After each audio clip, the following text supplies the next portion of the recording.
আমাদের ফুরফুরা শরীফে রেলের স্বপ্ন দেখিয়েছিল জানেন তো। তো হ্যাঁ, মমতা ব্যানার্জি একটা বক্তব্যে বলেছে ফুরফুরা শরীফে রেল চলছে। আচ্ছা, উনি তো স্বপ্নে স্বপ্নে রেল চালাচ্ছেন। এখন এআই তে ভিডিও বানায় না, তাহলে কাল কয়েকদিন পরে দেখবেন এআই এর ভিডিও ফুরফুরা শরীফ রেল স্টেশনে আপনারা নামছেন, নেমে ফুরফুরা শরীফ যাচ্ছেন। যাক, আমরা বলেছি শুধু ফুরফুরা শরীফ নয়, ফুরফুরা শরীফ থেকে এক্সটেন্ড করে আটপুর মঠ আছে, রেল লাইনটা হোক, তাহলে ফুরফুরা শরীফ হয়ে আটপুর মঠ চলে যাক। আটপুর মঠে অনেক অনেক ধার্মিক মানুষরা যায় সেখানে ধর্মীয় কাজ করতে, তাহলে সুবিধা হয়ে যাবে। বারবার এটা আমরা সোচ্চার হচ্ছে। যাক, যে ফুরফুরা শরীফে যেটা রেল যেটা হচ্ছিল, মধ্যখানে কি হলো, জমি অধিগ্রহণ ঠিকঠাক হচ্ছিল না বলে হয়নি শুনছিলাম। তো জমি অধিগ্রহণের দায়িত্ব কার? রাজ্য সরকারের। কেন্দ্র সরকার এখানে মাথা দেবে না। কেন্দ্র সরকার বলবে আমরা এখানটা করতে চাইছি, এই জমিটা আমাকে তুলে দাও। মাথা দিতে পারে না, কারণ সংবিধান এটা মাথা মারতে দেয়নি। তাহলে সেটা অকাপটাও তো এটা। তাহলে এখানে এত বড় ক্ষমতা হাত থেকে কেড়ে নিচ্ছে কেন্দ্র, চিল্লায় কেন্দ্র আমাদেরকে ক্ষমতা কেড়ে নিচ্ছে কোথায়, এটার বিরুদ্ধে বললেন কেন? এটা ভাগ বটরা করে খাবে বলে।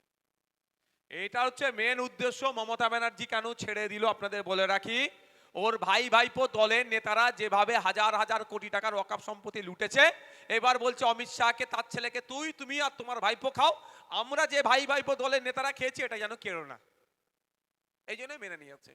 পশ্চিমবাংলায় সব থেকে বড় ওয়াকফ চোরের নাম কি বলুন তো, একটু জোরে বলেন, একটু রেকর্ড করে ছাড়বেন। এতজনের নামে কেস দিতে হবে ফিরহাদ হাকিমকে, আমি আজকে কেস খাবো না, অন্যদিন কেস খাবো। পশ্চিম বাংলার সব থেকে বড় ওয়াকফ চোরের নাম কি? পশ্চিম বাংলার সব থেকে বড় ওয়াকফ চোরের নাম কি?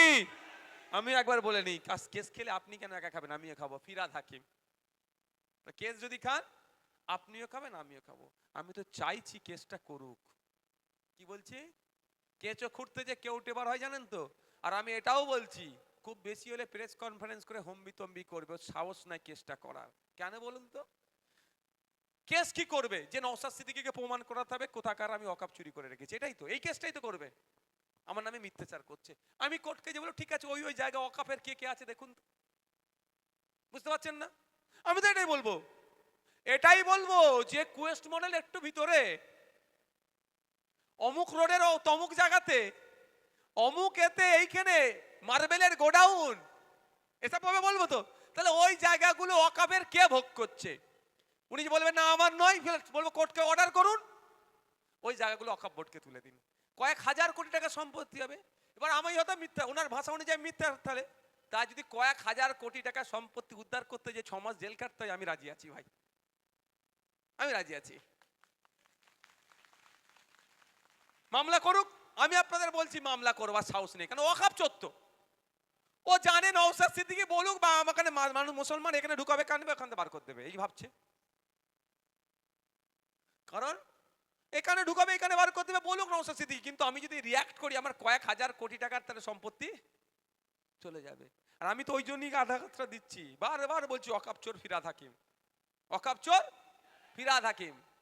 আমার প্রেস কনফারেন্স করে বসেছিল নওশাদ সিদ্দিকীর নাকি কি বলে ওটাকে, হাওয়ালার টাকা আছে, প্রমাণ করতে পেরেছে। উনি কেন, উনার দিদি মমতা ব্যানার্জিও জীবনে পারবে না, নিলে তো প্রমাণ করবে ভাই। আমি যদি হাওয়ালার টাকা নিই তাহলে তো প্রমাণ হবে, আর না টাকা নিলে কিভাবে প্রমাণ করবে? বন্ধুগণ, তো এরা আইনটাকে মেনে নিয়েছে কেন? কেন্দ্রের বিজেপি সরকারের আইনটাকে কেন মেনেছে? যে এরা ভাগ বটরা করে খাবে। আর একটা কথা বলে যায়, অভিষেক ব্যানার্জির একটা অফিস আছে জানেন, ক্যামাকি স্ট্রিটে, যেখানে অফিসটা আছে পুরো অফিসটা অভিষেক ব্যানার্জির নয়, এটা মাথায় রাখবেন। হ্যাঁ, কয়েকটা ফ্লোর মনে ওখানে আছে, আমি যাইনি কোনোদিনও অফিসে, তবে আমি যতটুকু খোঁজ নিয়েছি পুরো অফিসটা নয়। যে অফিস আছে ওই অফিসটা যে জায়গায় তৈরি হয়েছে ওটাও ওয়াকফ প্রপার্টি। নাম ধরে বলছি আমি, অভিষেক ব্যানার্জির ক্যামাকি স্ট্রিটে যে পার্টি অফিসটা আছে ওইটাও ওয়াকফ প্রপার্টির উপরে তৈরি হয়েছে। এই জন্য এরা আইনটা মেনে নিয়ে হয়তো মোদিকে বলেছে, আমার ভাই ভাইপো দলের লোকেদের যে সমস্ত প্রপার্টিগুলোকে দখল রেখেছে তোমরা মাথা মেরো না, বাকিটা তোমরা লুটপাট করে খাও। তাহলে ও যদি ওর দলের লোকেদের সম্পত্তি বাঁচানোর জন্য, ওর বাপের সম্পত্তি পৈতৃক সম্পত্তি নয়, ওয়াকফ সম্পত্তির লুটটাকে বাঁচানোর জন্য আইনটা যদি হাতে তুলে নেয়, অর্থাৎ বিজেপির কথা যদি শুনে নাই, তাহলে আগামী দিনে মাদ্রাসা, মসজিদ, ঈদগাহ, কবরস্থান, ওয়াকফ সম্পত্তি বাঁচানোর জন্য আপনাকে আমাকে এক হতে হবে না?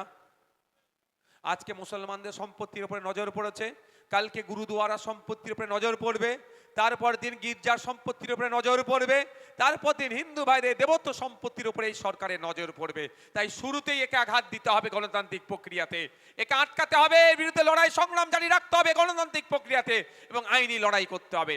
আপনার বুথের আপনার এলাকায় যে সমস্ত তৃণমূলের নেতারা, চারানার নেতারা ফটফট করে, তাদের উত্তর দেবেন, এই ভাই তুমি চুপ করো, তোমার দাদুর কবরস্থানটা যে সুরক্ষিত আছে, তোমার মায়ের তোমার আব্বার কবরস্থান যেটা সুরক্ষিত আছে, তোমার আব্বা তোমার দাদু দাদি যে কবরে শুয়ে আছে ওই কবরটা এখনো কবর আছে।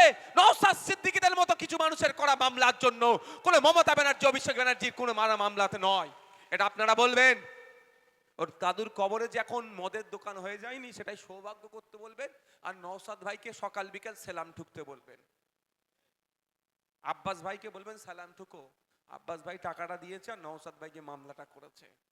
আমাদের মতো গুটি কয়েক মানুষের করা মামলার জন্য ওনার মায়ের কবরটা এখনো কবর আছে, নালে জুতোর ফ্যাক্টরি হয়ে যেত, মদের ফ্যাক্টরি হয়ে যেত, আর কি না কি হয়ে যেত, কারণ দখল করে নিত। এখন যে দখলটা করতে পারছে না, কোনো মমতা ব্যানার্জির করা মামলাতে নয়, কোনো অভিষেক ব্যানার্জির করা মামলাতে নয়, কোনো বসিরহাট উত্তরের বিধায়কের করা মামলাতে নয়, একমাত্র নওশাদ সিদ্দিকী ইন্ডিয়ান সেকুলার ফ্রন্টের চেয়ারম্যান আর কি গুটি কয়েক মানুষের করা মামলাতে। মাথায় রাখ।